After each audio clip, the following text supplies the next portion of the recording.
የኢትዮጵያ ጉዳይ እንደዚህ አይቀጥልም። በዘረኞች በየቦታ ደም እየፈሰሰ አይቀጥልም። አንድ ቀን የሰላም ባንዲራ ወደ ላይ ይወጣል። አንድ ቀን የሳቅ ባንዲራ ወደ ላይ ይወጣል። በየሀገር የተለቀሰው ለቅሶ፣ በየሀገር የወደመው ኢኮኖሚ እግዚአብሔር ይክሳል። ኢትዮጵያ ሀገሬ ተስፋ ምንድነው ካላችሁ ተስፋ እግዚአብሔር ነው። መጽሐፍ ሲናገር ምድር ባዶ ነበረች አንዳችም ነገር አልነበረባትም ይላል። ቃል ነው ዓለምን ያመጣው፣ ቃል ነው ተራራውን ያመጣው፣ ቃል ነው ምድርን ያመጣው፣ ቃል ነው ሰውንም ገንዘብም ያመጣው ምድር ላይ ቃል ነው። ይህ ቃል ለኢትዮጵያ ዘመንን ሰላምን ያመጣል።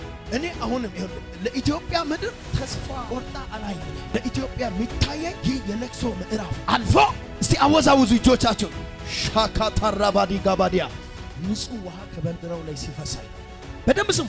ንጹህ አረንጓዴ ቢጫ ቀይ አለባ ባንዲራው ታውቃላችሁ።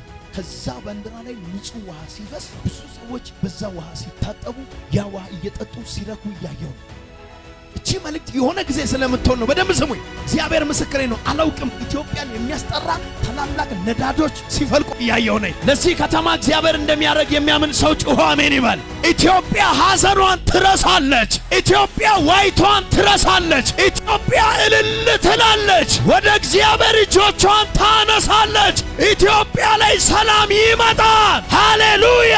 የተለፋው ልፋት ሜዳ ላይ አይቀርም። የተደከመው ድካም ሜዳ ላይ አይቀርም። ጩና አሜን ይባላል። ኢየሱስ ጌታ። አሁን ኢትዮጵያ ከተማ ላይ ግልጹን እንነጋገር። ረሃብ አለ የለም? ኑሮ ውድነት እንዴት ነው? አለ አይደል?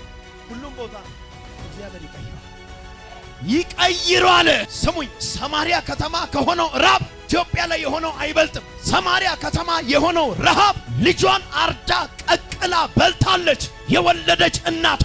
ሰማሪያ ከተማ የሆነው ረሃብ የዶሮ ኩስ በሁለት ብር ተሸምቷል። የአህያ ጭንቅላት ተሽጧል። ይበላ ጠፍቶ ቤተ መንግስት ባዶ፣ የተባበሩት ኃይላት ባዶ፣ ባለጠጎች ባዶ፣ ሁሉ ሰዎች የሚያረጉትን የሚሆኑትን ያጡ ሰዓት አንድ የእግዚአብሔር ነብይ ኤልሳ ግን ነበር በዛን ጊዜ። እኔም ለኢትዮጵያ ሀገር ግድ ይለኛል። ነገን አይቻታለሁ። ግድ የለም እግዚአብሔር በሚያቀው ለማንም ለምንም ብዬ አላወራም። ማንም እቺን አይጨምርም፣ ማንም ስለማይቀንስልኝ እውነቷን ግን አወራለሁ። ኢትዮጵያ ትስቃለች እያልኩ ነው።